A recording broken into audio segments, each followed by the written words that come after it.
Olá a todos, começamos o Ponto de Vista, que hoje tenho o prazer de receber aqui o Edson Sá, coach, vem falar aqui sobre coaching. Edson, muito obrigado por ter aceitado o nosso convite. Hoje, numa época tão competitiva que nós temos, dependendo da área ainda mais competitiva, fazer um processo de coaching é necessário? Wendel, eu que agradeço pela recepção. Sim, não vou dizer que é necessário, mas é importante. Muitos especialistas, muitos estudiosos já mostraram que o processo de coaching é um processo que leva ao autodesenvolvimento. E isso, seja nas organizações, seja na vida pessoal, é algo de extrema importância para quem quer se desenvolver, para quem quer alcançar novos objetivos, novos patamares e etc. Muitas empresas, muitas organizações estão usando processos de coaching para desenvolver seus líderes, seus executivos e até a sua força de trabalho. Então, não é indispensável, mas sim, é bastante importante para quem quer alcançar objetivos pessoais ou profissionais e que ainda não encontrou um melhor caminho para isso. Com o que trabalha um coach? O coach, ele trabalha com a pessoa, com o que a gente chama de coachee, que é o cliente. Tá? Então, é um processo onde o coach, o profissional, vai colaborar com o desenvolvimento do coachee, com o desenvolvimento do cliente. Certo. Ele não é o responsável direto por esse desenvolvimento, isso tem que ficar muito claro. O principal responsável pelo desenvolvimento é o próprio coachee. O coach entra como um profissional que vai contribuir para esse desenvolvimento. E para que isso aconteça, ele pode utilizar uma série de ferramentas da programação neurolinguística, ferramentas até oriundas da questão da psicologia, mas desde que ele tenha um embasamento para isso, ferramentas de planejamento estratégico de vida ou profissional, ferramentas que auxiliem o coach a superar as suas barreiras, as suas dificuldades pessoais, aquilo que esteja de alguma forma impedindo o seu desenvolvimento, lógico, dentro daquilo que é o objetivo do processo, daquilo que o coach esteja querendo alcançar. Se em dado momento o profissional identifica que o coach tem alguma dificuldade, alguma barreira que esteja impedindo ele de se desenvolver, de alcançar os seus objetivos e que não seja algo inerente ao processo de coaching, ele deve encaminhar, orientar o coach para que ele procure profissionais especializados para contribuir com o seu desenvolvimento nisso que está impedindo. No caso da psicologia, psicólogo.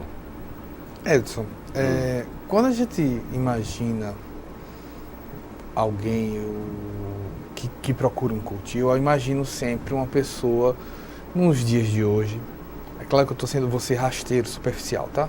Mas, exemplo, um executivo. Sim. Ele precisa atingir metas, ele precisa estabelecer metas. Só que nem sempre você tem como algo de sucesso, algo tão palpável. Uhum. Daí, como o coach pode trabalhar ou ajudar a quem o contrata a ter a noção de sucesso, de êxito?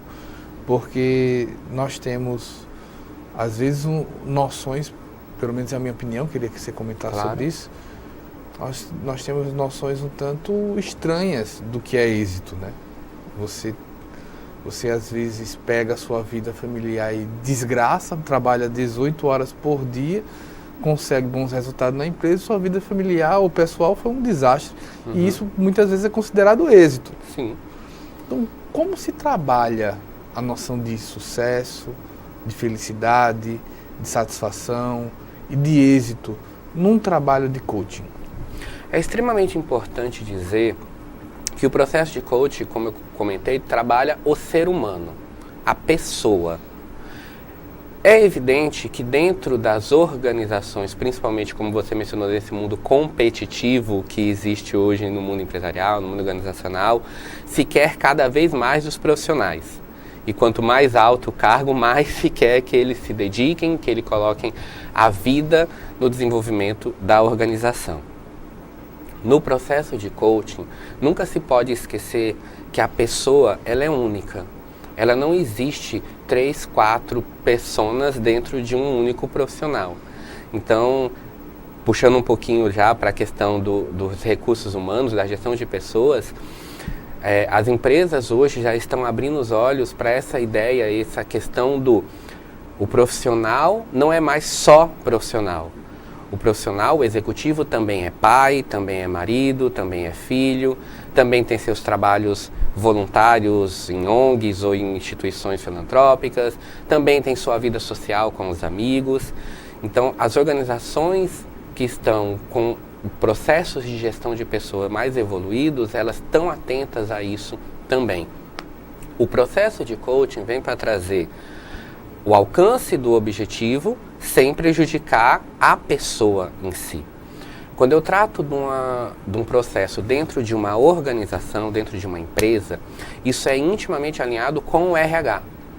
Então, antes de se iniciar um processo de coaching com um executivo, ou com uma liderança, ou com qualquer pessoa da organização, primeiro se faz um alinhamento com o departamento de RH, o departamento de gestão de pessoas, para verificar o que é que essa organização está querendo deste profissional. Qual é o objetivo que ela quer alcançar com esse profissional e com o processo de coaching. No momento seguinte, é preciso que isso seja alinhado também com o coach, com a pessoa que vai passar pelo processo. A empresa tem um objetivo para você e esse objetivo tem que estar alinhado com o seu objetivo de vida também.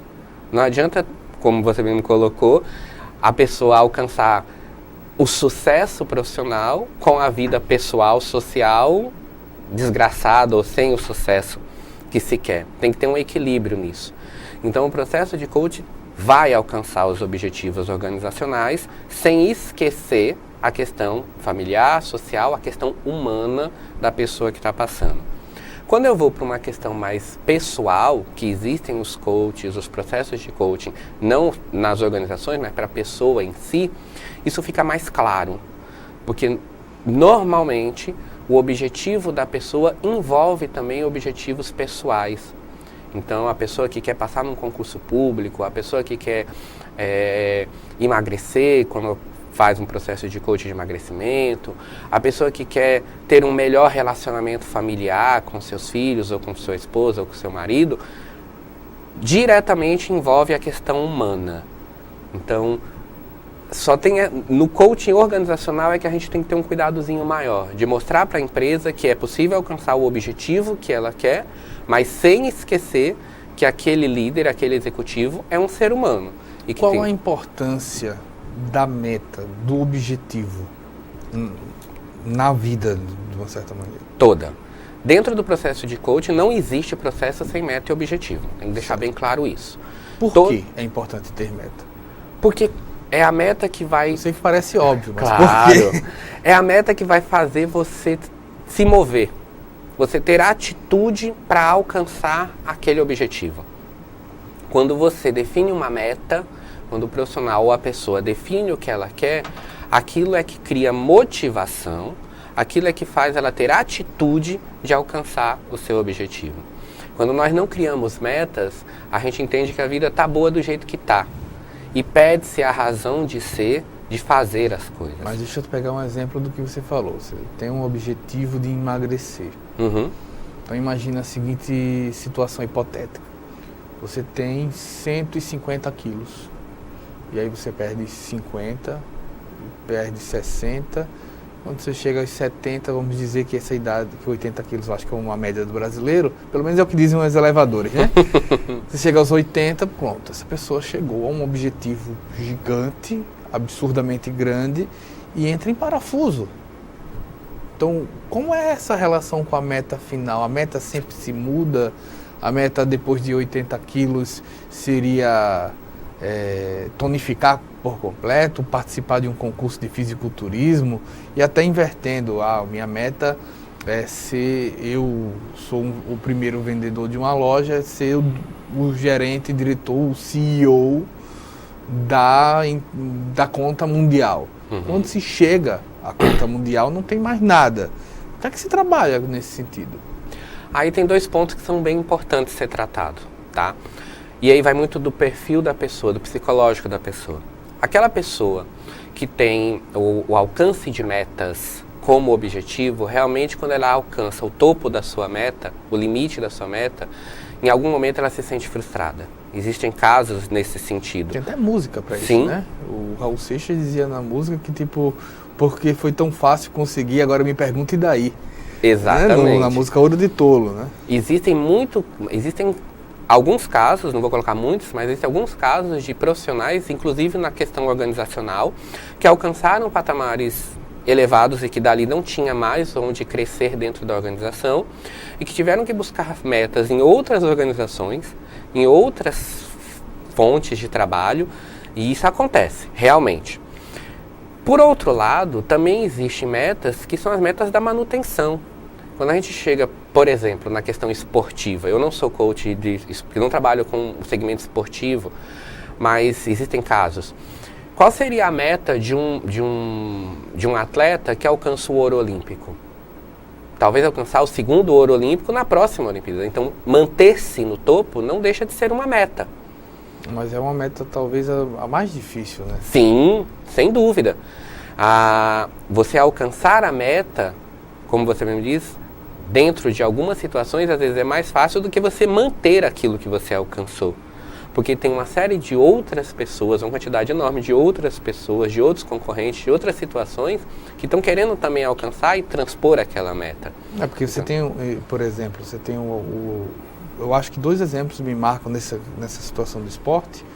Um é a do pugilista, que pelo menos de forma simbólica ou imaginária, você tem a imagem do cara que bota a foto do adversário na parede, né, como meta.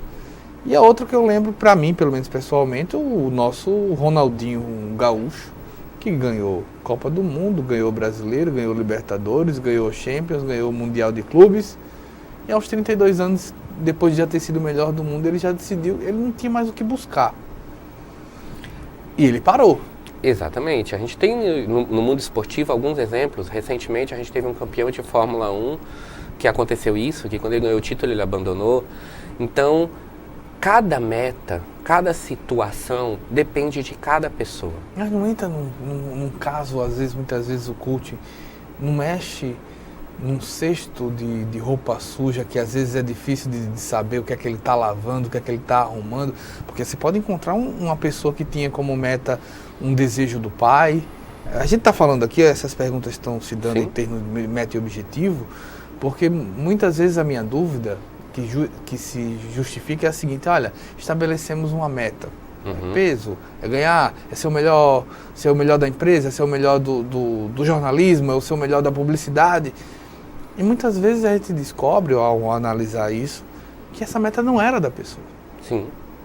Então, o processo da escolha da meta, da criação da meta, não já é um trabalho para anos do coach?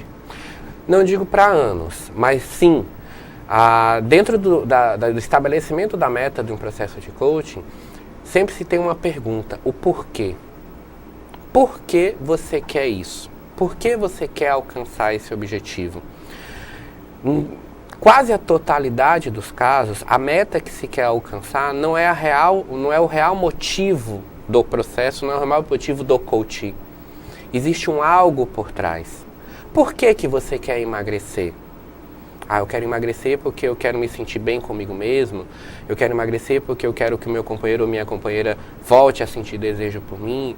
Eu quero emagrecer porque eu quero ser bem vista pelas pessoas. Ou porque você quer alcançar uma premiação ou quer alcançar o pódio. Eu quero alcançar porque eu quero ser reconhecido. Eu quero alcançar porque eu quero me vencer.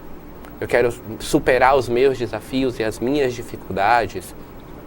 Eu quero alcançar porque eu quero ter uma melhor qualidade de vida, uma melhor saúde.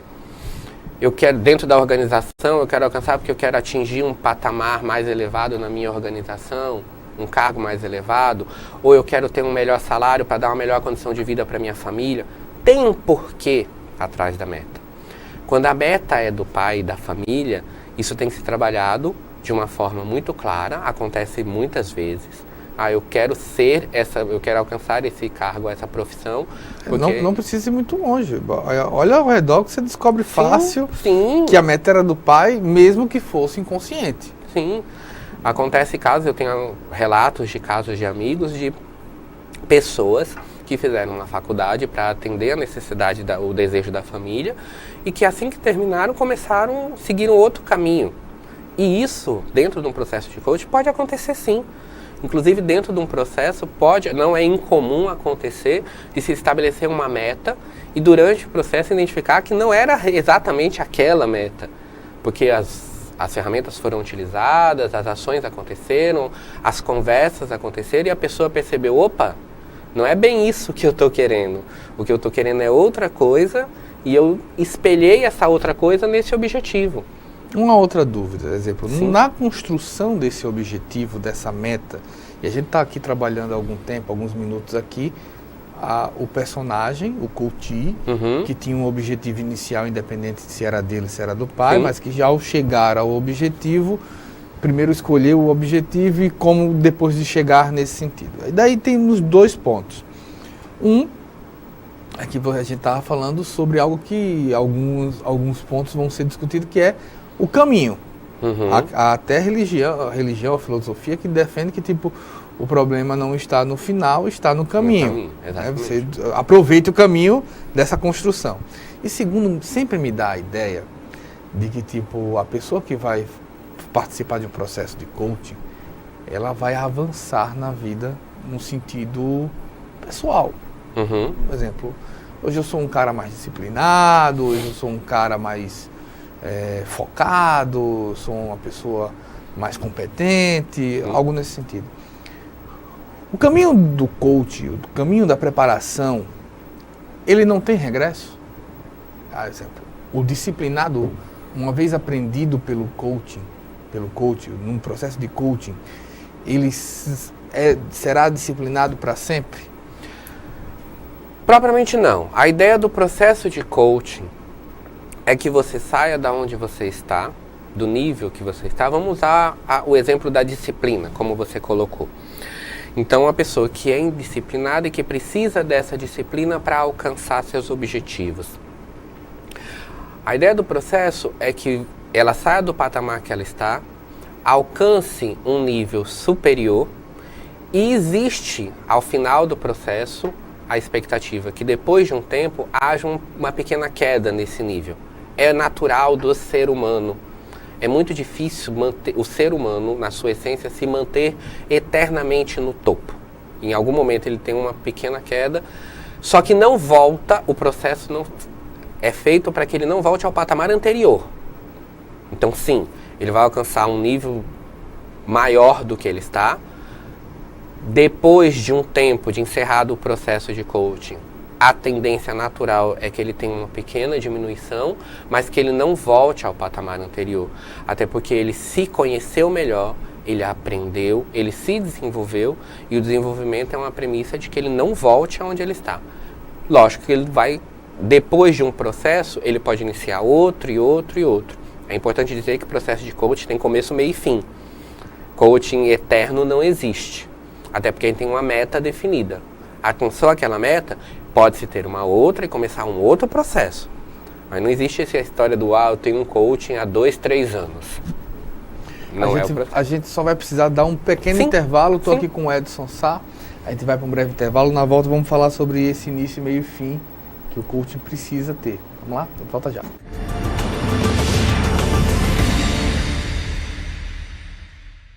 Quando aquele seu amigo namorador teve a primeira filha, você falou que ele passou de consumidor a fornecedor? Já aproveitou o ônibus lotado para se aproveitar da passageira? Já falou, prendam suas cabras que meu bode tá solto? Pode parar. Isso incentiva o machismo e a violência sexual. A gente só muda a cultura do estupro mudando o nosso modo de ver o mundo. Machismo. Já passou da hora. Quando fiquei sabendo que tinha tuberculose, imaginei, é o fim. Mas logo descobri, tuberculose tem cura. Se parar o tratamento, a doença pode voltar, mais forte. família, amigos, profissionais de saúde, todos juntos contra a tuberculose. É bom saber que eu não estou sozinho. Em caso de tosse por mais de 3 semanas, procure uma unidade de saúde. Pode ser tuberculose e o tratamento precisa ser feito até o fim. Alô? Senhora, eu lamento muito, mas o seu marido e as suas filhas, eles sofreram um grave acidente.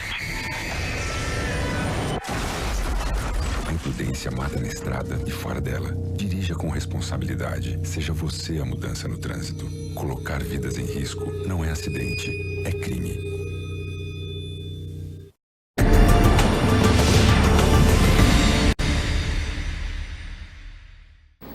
Voltamos com o programa Ponto de Vista. Eu estou aqui com o Edson Sá, coach. A gente falava sobre o processo. Isso. Coach precisa ter início, meio e fim. Por quê? Sim.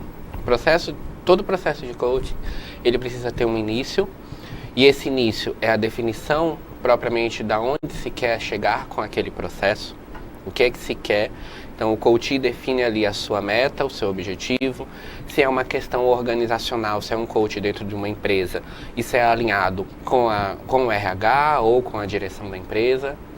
E todos entram num acordo para o objetivo é comum a todos e é isso que se quer. O meio é o desenvolvimento de ações para se alcançar esse objetivo.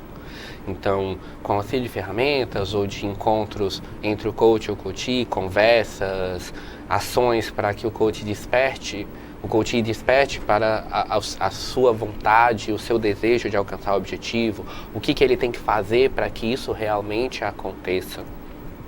E isso é feito ao longo das semanas e o fim é o alcance do objetivo. Aqui cabe uma ressalva. Acontece muito do coach ter um objetivo que não é alcançável dentro de um tempo que o processo vai levar. Tá? As escolas de coach trabalham que um processo de coach varia entre 8 e 12 semanas, encontros semanais. E o coach pode ter um objetivo que seja além disso. Né? Então, o coach que quer alcançar um cargo específico dentro do serviço público, passar num concurso, ou um coach que queira emagrecer e pedir uma quantidade de peso, quem vai determinar se é ou não alcançável dentro do período é o coach. Aqui não tem julgamento. Tá? É claro que dentro das conversas a gente abre os olhos para que o coach realmente entenda metas isso. Tangíveis. Exato. Que a gente trabalha o que a gente chama de meta SMART, né? Que é uma meta alcançável, que é mensurável, etc. Mas e quando a meta não é alcançável dentro do período e o próprio coaching entende isso? Onde é que o processo de coaching é concluído? É concluído dentro de algo que vai levar ele a alcançar a meta. Então, por exemplo, um coach que queira alcançar um cargo dentro de uma organização, um cargo executivo, mas que isso não vai ser possível dentro de 10 ou 12 semanas, porque o processo de evolução da própria organização prevê que precisa que um outro executivo saia ou que abra uma filial e etc. O que ele vai fazer, o que vai levar ele a alcançar o objetivo dentro do processo? Ele próprio vai definir um objetivo para o processo, que pode ser estar se capacitando, estar alcançando os patamares iniciais do que vai levar ele àquele cargo de executivo, de trabalhar o que a empresa quer para aquele cargo de executivo. Então, o processo em si pode ter um objetivo que seja um degrau dentro da escada que vai levar ele ao objetivo final. E aí pode ser seguido de outros degraus para que ele alcance, ou dentro do processo em si, ele já vai aprender a como se desenvolver, ele próprio vai se autodesenvolver, então ele vai entender as formas que ele vai se desenvolver e que com o final do processo de coach ele não precisa de outro, mas ele já tem ferramentas suficientes para poder se desenvolver. A gente está aqui falando de tempo, e aí eu queria explorar 2 pontos. O primeiro, um tempo global. Depois a gente vê qual é o tempo diário, como é que é essa divisão. Temos um escritor francês que dizia o seguinte: quer ser feliz, tenha plano de vida. Sim. É preciso estabelecer plano de vida num momento, numa sociedade líquida, que não sabe decidir o que vai almoçar daqui a pouco? Eu recomendo que sim, mas como você bem disse, é líquido e é difícil, porque as coisas mudam muito rápido.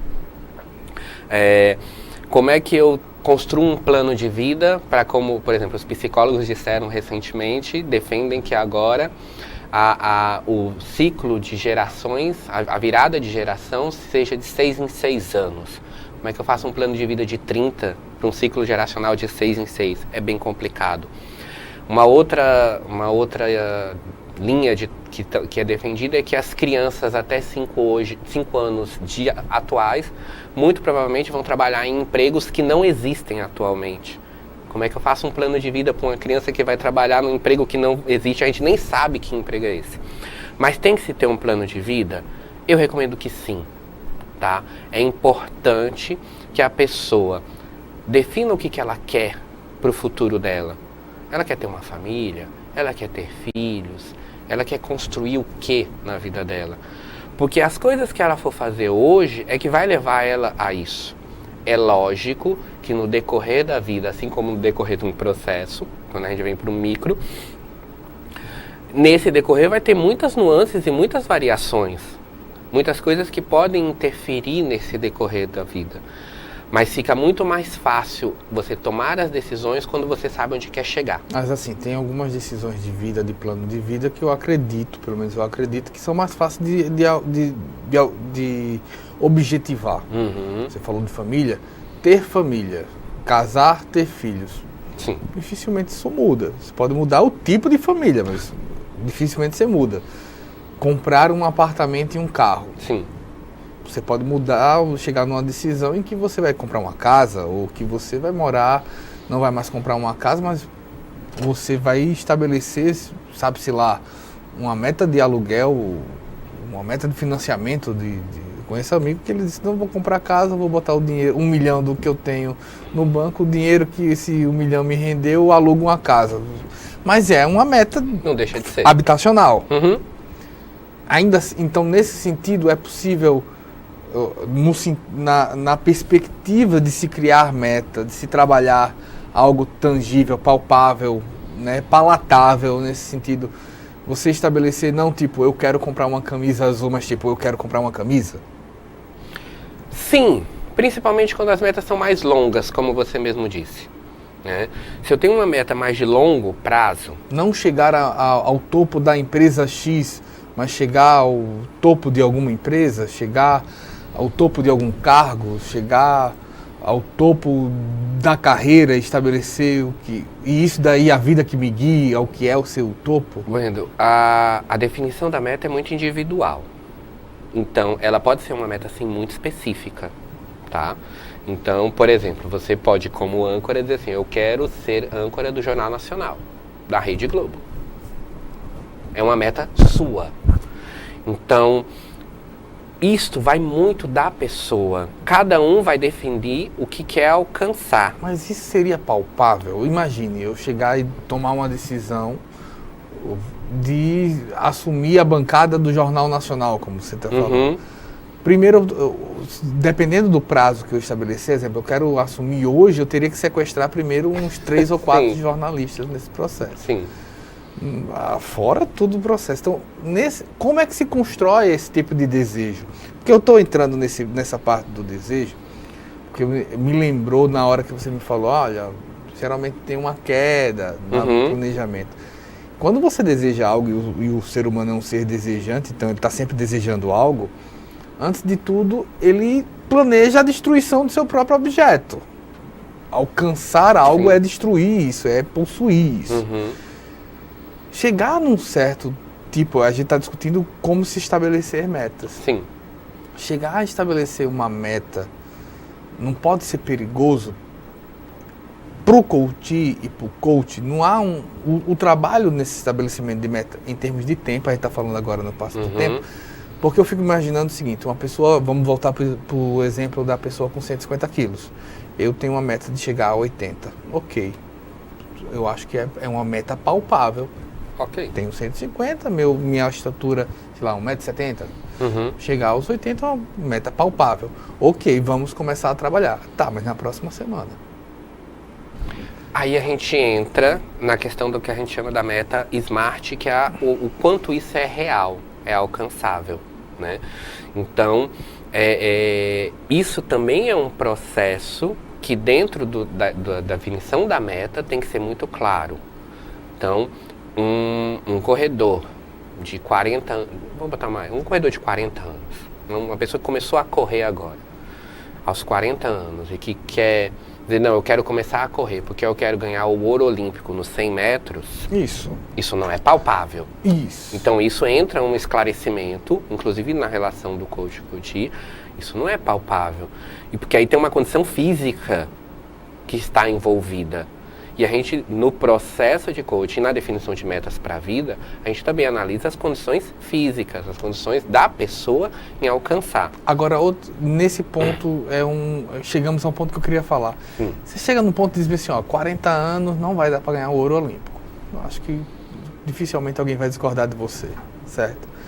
Mas como o coach se prepara para não tolher o desejo do coach?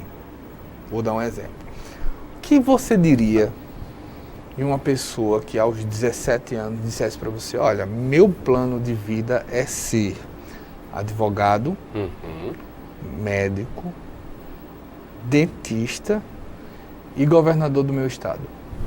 É possível. Quero também fazer um mestrado em cada um. É possível. Mas não corre o risco do coach chegar e dizer bem assim, olha, peraí. Você quer ser médico, dentista, advogado e governador do estado. Eu acho que você deveria escolher o que você quer ser, meu amigo. Não corre esse risco? Corre quando o coach não tem a clareza do que ele quer. Isso pode acontecer. Se o coach chega dentro de um processo e ele tem uma pluralidade de vontades, e dessas que você falou, eu acho até um pouco próxima. Vamos dizer, eu quero ser padre e eu quero ser... É porque fica muito relativo, mas vamos lá. Eu quero ser padre e eu quero ser... E eu quero defender o... guerrilheiro. Pronto. Vamos botar bem antagônicos. Tá.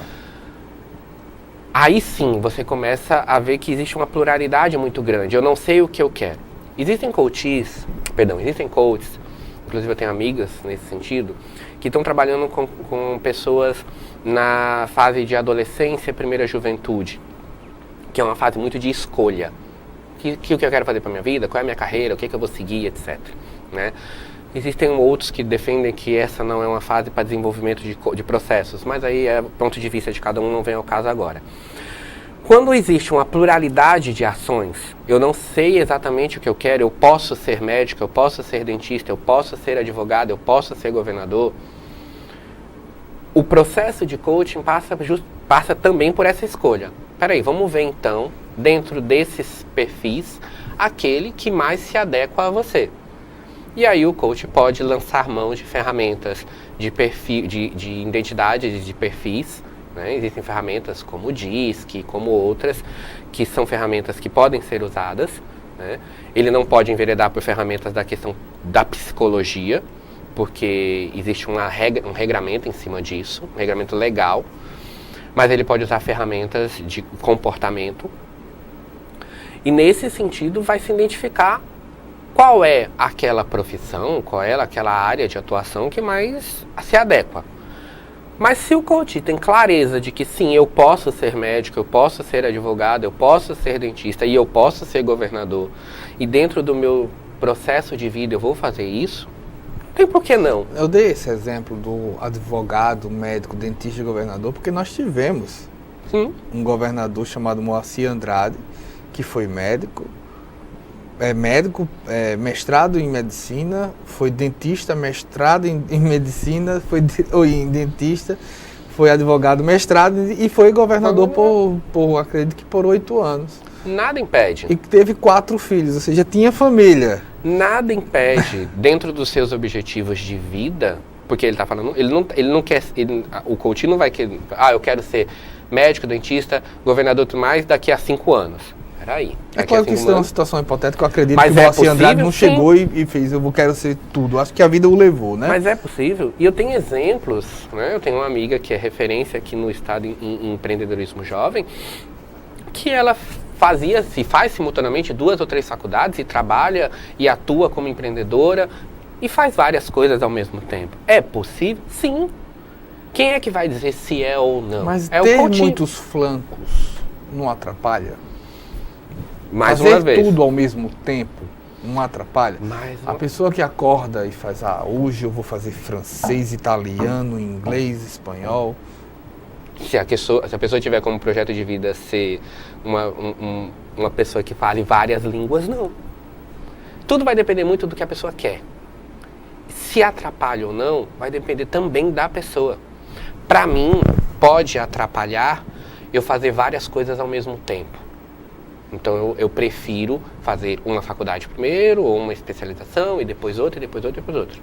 Para outras pessoas, não. Ela pode estudar uma faculdade de manhã, outra tarde, outra noite.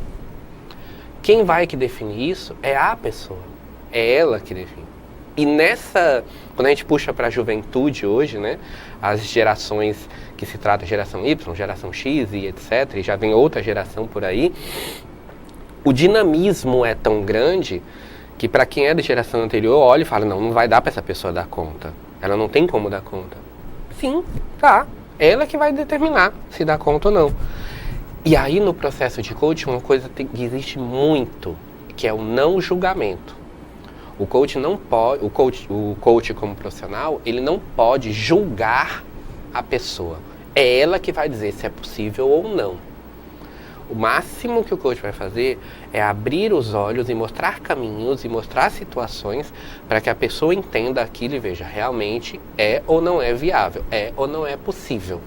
Agora, se a pessoa tem a disposição para fazer e quer fazer e vai alcançar os seus objetivos através daquilo, se ela quer estudar 5, 6 línguas ao mesmo tempo, se ela vai ser uma poliglota no futuro, eu quero ser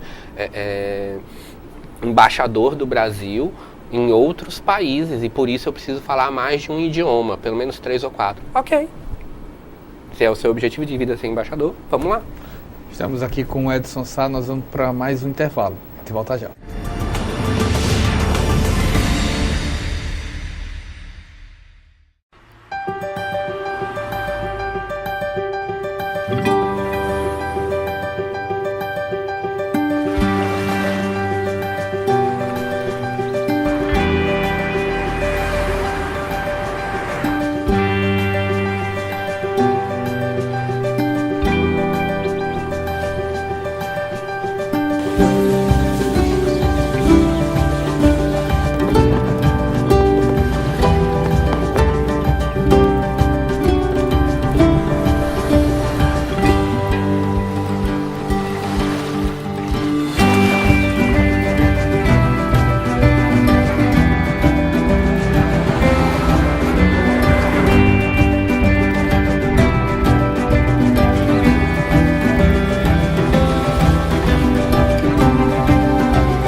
O verde das florestas está em nossa bandeira. E ainda que tentem destruir nosso maior patrimônio, nunca vamos deixar de lutar por ele.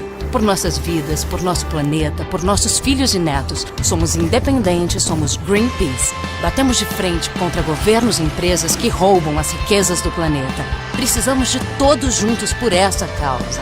Acesse somosportodos.org e assine as petições. Faça parte dessa mudança já. Greenpeace. Somos por todos. Esta é uma pistola de pregos, um exemplo de produtividade. Para o profissional bem treinado, é uma ferramenta de trabalho rápida, precisa e potente. Porém, em mãos inexperientes, ela é um acidente esperando para acontecer.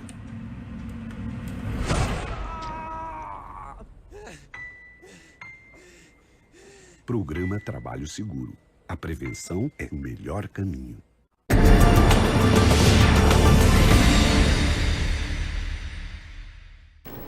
Voltamos com o programa Ponto de Vista. Eu estou aqui com o coach Edson Sá. Estamos aqui falando sobre o desenvolvimento de uma boa vida em termos gerais, de empresa, nesse sentido.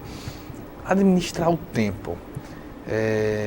Eu costumo brincar que, às vezes, quando você se acumula o trabalho, eu digo, gente, passa ali na farmácia, compra mais 24 horas que a de hoje não vai dar. 24 horas é um tempo suficiente para todo mundo fazer tudo que tem para fazer na vida? O mundo moderno nos trouxe esse problema, né? A gente tem a questão da globalização, a questão da informação, do acesso à informação, da necessidade de estar antenado com tudo e com todos ao mesmo tempo. Isso parece realmente que as 24 horas do dia não são mais suficientes, né? E a gente não tem como mudar este recurso. Se tem um recurso que é finito e imutável... Mas eu sempre digo que dá para abdicar de dormir. Esse negócio é meio perda de tempo. Verdade. Então, você não muda esse recurso. Então, tudo vai de como você administra esse recurso, o recurso tempo. É uma questão de gestão, tá? E existem escolas, e existem formações, existem profissionais que estão se dedicando a isso exclusivamente. A como a gente gerencia esse recurso que é escasso, que é limitado, que é único, que se você não aproveita você perde, porque se você não usa a meia hora que você teve, essa meia hora você não tem como acumular para usar no futuro. Então é um processo de priorização, de o que eu quero, o que eu preciso e como eu uso esse tempo. Vai muito, retomando aquele ponto que você falou, da meta. Então, eu vou usar esse tempo para alcançar essa minha meta, lembrando que eu também tenho nessa minha meta a questão humana. O quanto eu estou usando desse tempo para mim, como ser humano, como pessoa. Era isso que eu ia chegar. Eu estava fazendo um cálculo simples. Vamos dizer que, em média, se trabalha 8 horas e recomenda-se que você tenha algo como, tipo, você tenha tempo para comer, para tomar um banho. Então, comer, você imagina, você tem que tomar café. A medicina recomenda que você não coma tão rápido. Sim. Vamos dar meia hora para você. Meia hora no café, meia hora no almoço, meia hora no jantar, meia hora para o que a gente chama de brunch do final. Vamos lá. Já tiramos aí mais 2 horas. 2 horas do dia. Né? A medicina também recomenda que você gaste pelo menos 1 hora por dia, 30 minutos se você tiver muito corrido. Então, já estamos com 13 horas desse processo. Se trabalha em média, você perde 1 hora no trânsito, se você morar no lugar perto, já estamos com 12 horas. Nessas 12 horas, você trabalha 8 e 4 é para você, 4 é para a família, você assiste jornal, você lê um livro, você dá um passeio. Como organizar isso? Wendel, a gestão do tempo hoje está muito mais a gente tem que se preocupar muito mais com a qualidade do uso do tempo do que o uso do tempo em si, tá? Quando eu uso, quanto tempo eu tenho que dedicar a cada coisa? Vai depender muito de como você está usando esse tempo. Então, se eu dedico 1 hora por dia aos meus filhos, à minha família, porque todo o meu resto do tempo está ocupado, eu preciso me perguntar, eu estou usando essa 1 hora realmente com os meus filhos e minha família? Ou eu estou usando essa 1 hora, não, realmente eu estou em casa com minha família, mas enquanto o meu filho está no chão brincando, eu estou no WhatsApp, eu estou no Facebook, eu estou respondendo uma mensagem de trabalho porque é muito importante. Então, mais do que a distribuição do tempo, eu tenho que pensar qual é a qualidade desse tempo. Quando eu sento, essa semana eu estava conversando com um senhor num dos caminhos da vida, e ele dizendo, as pessoas hoje sentam para almoçar com o celular na mão.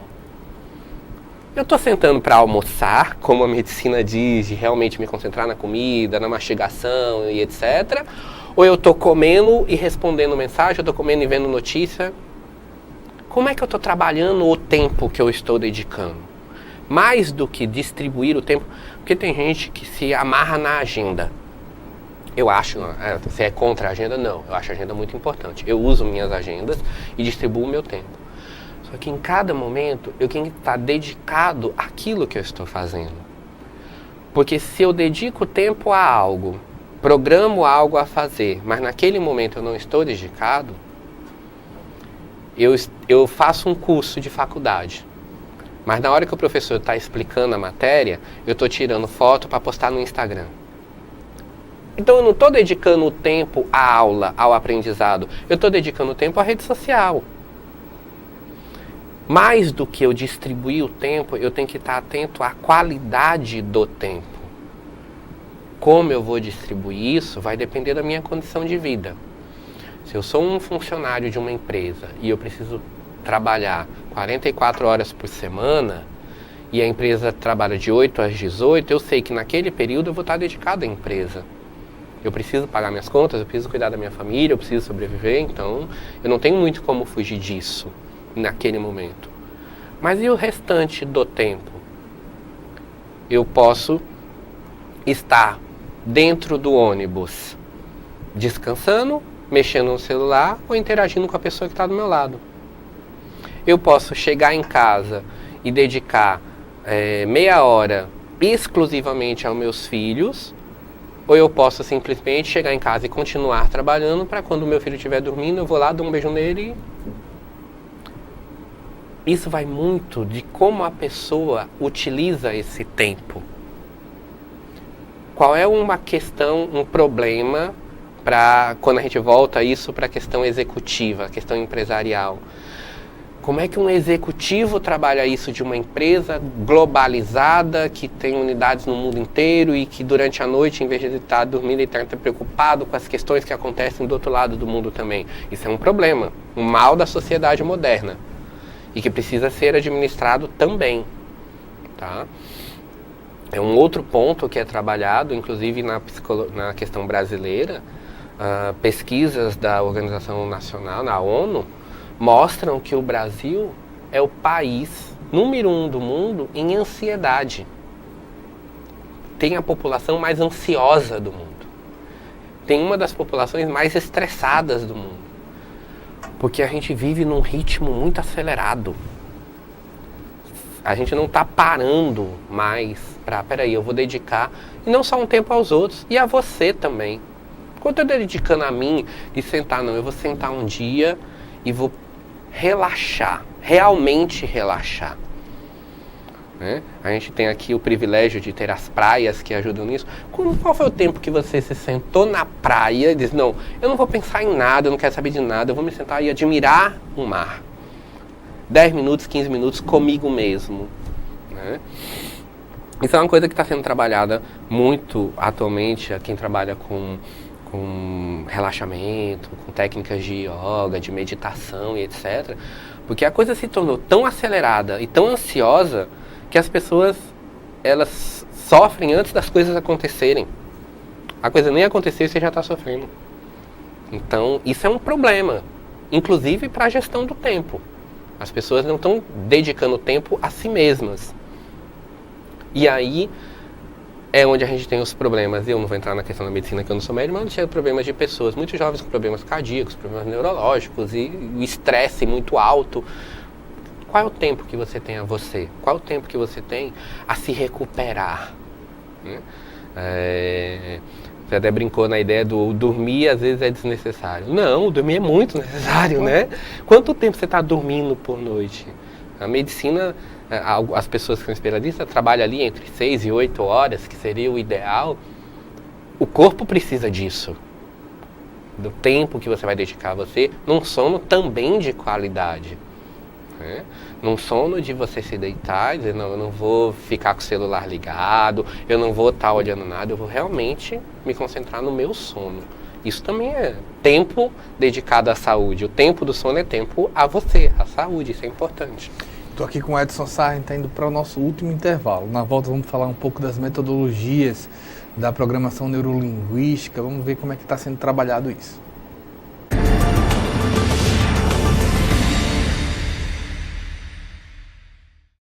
Ei, eu queria poder falar com você. Te falar desses últimos meses e como tudo tá melhor. eu percebi que viver é incrível, mais do que eu imaginava.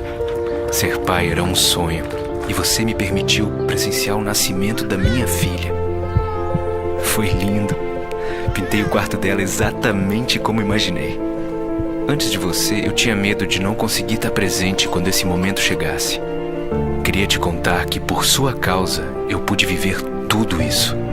Provavelmente outras pessoas por aí querem te falar muita coisa também. Acho que você teria orgulho. Não só por mim, mas por ter feito algo tão nobre por pessoas que nunca viu. Eu só queria dizer obrigado. Obrigado por me dar mais tempo com a minha família. Obrigado pela sua doação de sangue. Doe sangue regularmente. Tem sempre alguém precisando de você. Procure o Hemocentro mais próximo e seja um doador.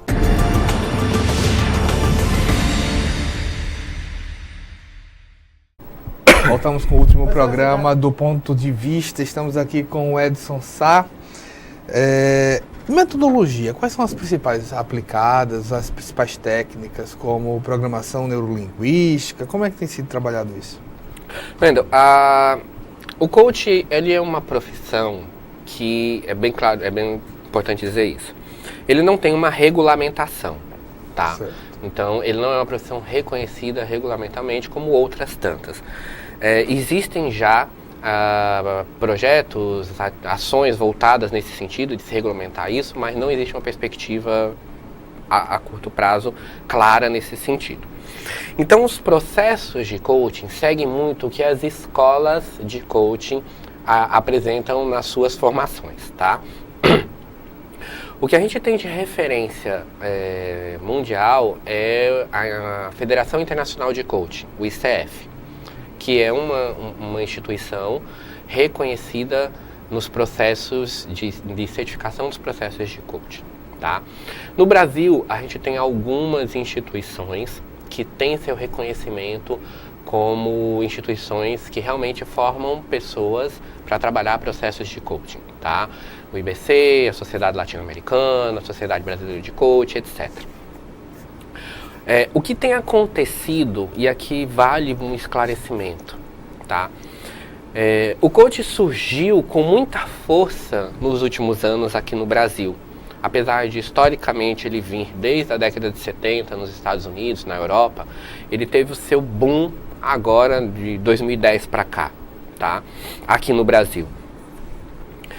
E como toda ação que acontece, como toda novidade, acaba surgindo muitas coisas que não são processos de coaching ou pessoas que querem se aproveitar daquele momento, tá?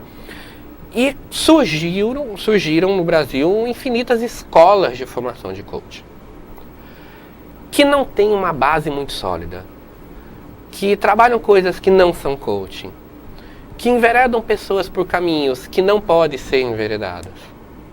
E isso tem que se tomar muito cuidado, né? Vale a ressalva aqui nesse sentido, porque o coaching, o processo de coaching, a profissão coaching não é regulamentada. Mas tem que se tomar cuidado para não se enveredar por outras que são. O que eu quero dizer com isso? Existem práticas que algumas pessoas acabam usando no coaching, que são práticas da psicologia. E você exercer práticas da psicologia sem ser psicólogo é exercício ilegal da profissão. Você pode ser processado e punido por isso. É como se fosse exercício ilegal da medicina, da advocacia, etc. Então, tem que se tomar um certo cuidado. O processo de coaching em si envolve práticas principalmente comportamentais. O foco é o comportamento, tá? Então, o processo trabalha o quê? A definição de uma meta e o que você tem que fazer para alcançar aquela meta. Então, a gente trabalha no coach a ideia do eu trabalho o presente para o futuro. Então, o que você é hoje e o que você quer alcançar.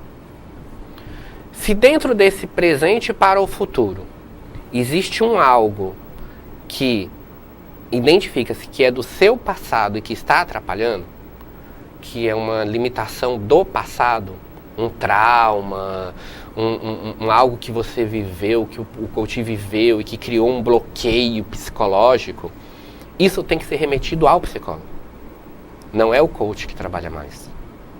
Tá? Qual é o limite? É quando a gente trabalha crenças, algo que você acredita, né? Por exemplo, uma pessoa, uma mulher que dirige mal porque sempre ouviu que mulher no volante não é boa. Então ela tem medo de dirigir. Se isso não é um bloqueio psicológico, é apenas uma crença, ela ouviu isso de alguém e acredita nisso, isso pode ser trabalhado até dentro de um processo de coaching. Agora, se isso é um bloqueio psicológico, porque lá no passado ela sofreu um acidente de carro e isso faz com que ela não consiga dirigir, aí é uma questão psicológica, aí tem que ir para um psicólogo. O coach não trabalha o passado, a não ser que seja uma crença, algo que ele ouviu, que é comum, que a sociedade, todo mundo diz, né? E que isso precisa ser trabalhado para que ele comportamentalmente alcance esse objetivo. O coaching, ele bebe em algumas fontes, né? Como a programação neurolinguística, que é uma atividade voltada às questões comportamentais em relação ao cérebro, né?